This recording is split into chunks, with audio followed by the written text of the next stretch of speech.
one of the most important secret ingredients that you and I need to be able to ask Allah successfully whatever we want. And we all have things we want. And those are secrets between us and Allah. But if you're really going to be able to ask in a way that you're truly hopeful that Allah Azza wa Jal will respond to what you're asking for, there are some things that have to be in place. And one of the most important things that the Quran keeps highlighting that has to be in place is that you and I have to ask Allah to forgive us first. You have to ask Him to forgive us first. Before you ask Him anything else that you want or I want, we need to be able to genuinely ask Allah to forgive us. And I'm saying today, people ask, which dua can I make for forgiveness? Or what are the best words I can say for this dua? Or people have duas for separate occasions. So when a woman is expecting, she'll email me or she'll come up to me and say, look, I'm going to have a baby. Which dua can I make right now? Or somebody will say, I'm going for a job interview. Which dua can I make right now? Right? There's always this, give me the special dua for the special occasion. Let me tell you, those words are important because they're sacred and they're revealed. But the dua for all occasions is actually seeking Allah's forgiveness. The dua to open up all of your problems, get rid of all of your problems. The one dua that takes care of everything is genuinely seeking Allah's forgiveness. Nuh alayhi salam invites his people, for over 9 centuries. He's doing constant da'wah to them. And at the end of that career, he looks back and he summarizes the message that he was trying to give them. Of course, he didn't have one speech with them. He didn't talk to them once or twice. Laylan wa nahara, da'awtu qawmi laylan wa nahara. Night and day. He didn't even take nights off. He's constantly inviting them. And in a surah dedicated to his name, Surah Nuh, the surah of Nuh alayhi salam, he himself summarizes the entire message he was giving his people this whole time. What is it that I want from you? إِنِّي كُلَّمَا دَعَوْتُهُمْ لِتَغْفِرَ لَهُمْ. Every time I was inviting them, I was only inviting them, calling them to this faith, so you could forgive them, Ya Rabb. So you could forgive them. And then literally he says, here's how I invited them. This is what I exactly said to them over and over and over again. قُلْت, I said, استغفروا ربكم. Seek forgiveness of your master. إِنَّهُ كَانَ غَفَّارًا. Certainly Allah is someone who keeps on forgiving and keeps on forgiving and keeps on forgiving. And He does it repeatedly. But what He says after that is so remarkable. He said, you people, and I need you to understand who He's talking to. He's talking to one of the worst nations in history.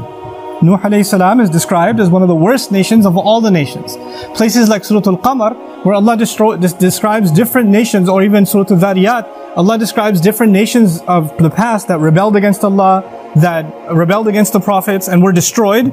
When He gets to Nuh alayhi salam's nation, what does He say?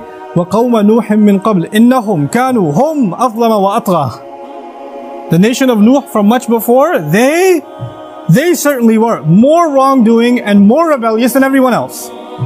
Like He has the worst condemnation of the people of Nuh. It makes sense. They had a messenger not for one generation like every other prophet. They had a prophet 3 generations, 4 generations every century. Every 2 decades there's a new generation of kids that have grown up. And he's seen that century after century after century after century. He's seen 40, 50 generations of people. And they've all rejected Him. And He's making the same invitation to all of them. So the reason I brought this up is for a purpose. He's talking to very, very bad people. He's talking to the worst of the worst. What offer does He make to them? He says, استغفروا ربكم. Seek forgiveness of your master. إنه كان غفارا. He keeps on forgiving over and over and over again. You guys have been messing up over and over again. Allah keeps forgiving over and over again. But His offer doesn't stop there. He says, يُرْسِلِ السَّمَاءَ عَلَيْكُمْ مِدْرَارًا. Yursili. It's actually Jawab al-Amr here. What that means is, if you seek His forgiveness, then Allah will open up the sky for you and it'll start pouring on you. Now that could be a reference to rain. That could be a reference to rain. And ironically, it's not a reference that you will get flooded. They did get flooded, right? They did get flooded, but Allah is talking about a different kind of rain now.